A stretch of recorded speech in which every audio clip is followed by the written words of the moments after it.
সালাম TV, the solution for humanity।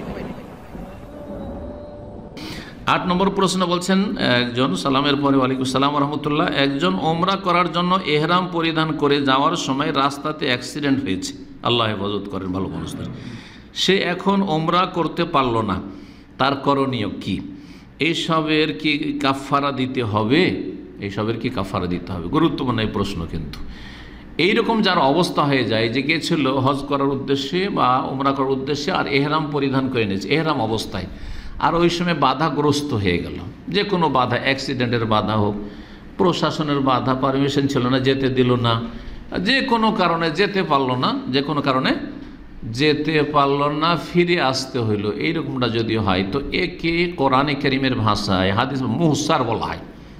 মুহসার সূরা বাকারা আয়াত 196 আল্লাহর ইরশাদ করেছেন যে ফাইন ওহুসের তুম ফামাস্তাইসারা মিনাল হাদি। কোরআনে কারীমের সমাধান আল্লাহ বলে দেন, ফাইন ওহুসের তুম, তোমরা যদি বাধাগ্রস্ত হয়ে যাও, যাচ্ছিলে ওমরা করতে বা হজ করতে, আর রাস্তাতে যে কোনোভাবে বাধা পেয়ে গেলে, তাহলে ফামাস্তাইসারা মিনাল হাদি, যথাসাধ্য হাদি জবাই করে কোরবানি করে দিবে। তাহলে কি করতে হবে? একটা কোরবানি জবাই করে দিতে হবে। কোরবানি পশু সাথে নিয়ে নবী সাল্লাল্লাহু আলাইহি ওয়াসাল্লাম গেছেন হুদাইবিয়ার সন্ধির বছর, সুতরাং ওখানে হুদাইবিয়াতে বাধাগ্রস্ত হয়েছিলেন না, হননি? আয়াত কিন্তু নাযিল হয়েছে হুদাইবিয়ার সন্ধি সম্পর্কে। হুদাইবিয়ার সন্ধির আলোচনা আগামীকালকে সিরাতুন নবীতে হবে ইনশাআল্লাহ। তো ওখানে যতগুলি হাদি নিয়ে গেছে নবী সাল্লাল্লাহু আলাইহি ওয়াসাল্লাম জবাই করে, সাহাবাইকেরাও জবাই করে দিলেন। আর যদি কেউ হাদি না নিয়ে, আজকালকার লোকেরা কোরবানি পশু সাথে নিয়ে যায় না, সুতরাং যেহেতু সেই সময়ের আগে পৌঁছতে পারলো না, উমরা করতে পারলো না, হজ শেষ করলো না, হালাল হয়ে যেতে হইল, এহরাম খুলে দিতে হলো, সেই জন্য তাকে দম দিতে হবে। কী করতে হবে? দম দিতে হবে। এটি কিন্তু আর একটি সমাধান আছে, এই মাসলা জানা থাকলে আপনার আমার জন্য অনেক সহজ হবে। সেটা হচ্ছে শর্ত লাগিয়ে দেওয়া। শর্ত লাগিয়ে দেওয়া। নবী করিম সাল্লাল্লাহু আলাইহি ওয়াসাল্লামকে এক মহিলা বলে, ইয়া রাসূলুল্লাহ, আমি তো হজ করতে চাই, কিন্তু আমি তো অসুস্থ, জানি না যেতে পারবো কি পারবো না, যদি না যেতে পারি রাস্তা থেকে ফিরে আসতে হয় অসুস্থতার কারণে। তখন নবী সাল্লাল্লাহু আলাইহি ওয়াসাল্লাম কি বলেছেন যে হুজ্জি ওয়াশতারিতি, হজ করো, মানে হজ শুরু করে দাও, এহরাম বেঁধে নাও, ওয়াশতারিতি, আল্লাহর সাথে শর্ত লাগিয়ে দাও। কি করো?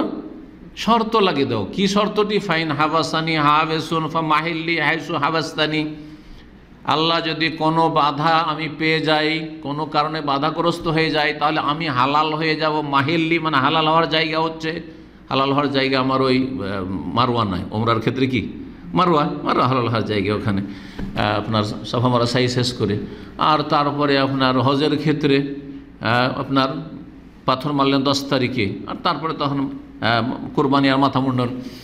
তো অতদূর পৌঁছতে পারলেন না, যেখানে কি হয়ে গেলেন, মানে বাধ্য হয়ে গেলেন যে আর যেতে পারছি না, মাহিল্লি হালাল হওয়ার জায়গা হচ্ছে হাইসু হাবাস্তানি, আল্লাহ যেখানে তুমি আমাকে রুকে দিবে, যেখানে আমাকে তুমি বাধাগ্রস্ত করবে, মানে যেখানে আমি আর যেতে পারছি না সেখানে আমি হালাল হয়ে যাবে। কিন্তু আল্লাহ এই শর্ত লাগিয়ে দেন, লাব্বাইক উমরাতান, এটা পড়ার সাথে সাথে বলেন আল্লাহুম্মা মাহিল্লি হাইসু হাবাস্তানি। আরবিতে জরুরি না, কোনো দোয়া না যে আরবিতে করি, এমনকি দোয়াও তো বাংলায় করা যাবে, দোয়াও তো বাংলায় করা যাবে, তাহলে এইটি আরবিতে পড়া জরুরি নয়। কিন্তু কি করবেন? আল্লাহ যদি কোথাও বাধা পেয়ে যায়, তাহলে আমি ওখানে কি হয়ে যাব? হালাল হয়ে যাব, এটা বলে নেবেন। তাহলে আর কোনো কি লাগবে না। পার্থক্য কি হলো? আগেরটাতে দম লাগছিল, শর্ত লাগানি সেজন্য, আর শর্ত লাগে সুতরাং আর কিছুই লাগবে না, তাহলে কোনো কাফারা লাগবে না বা ফিদিয়া লাগবে না।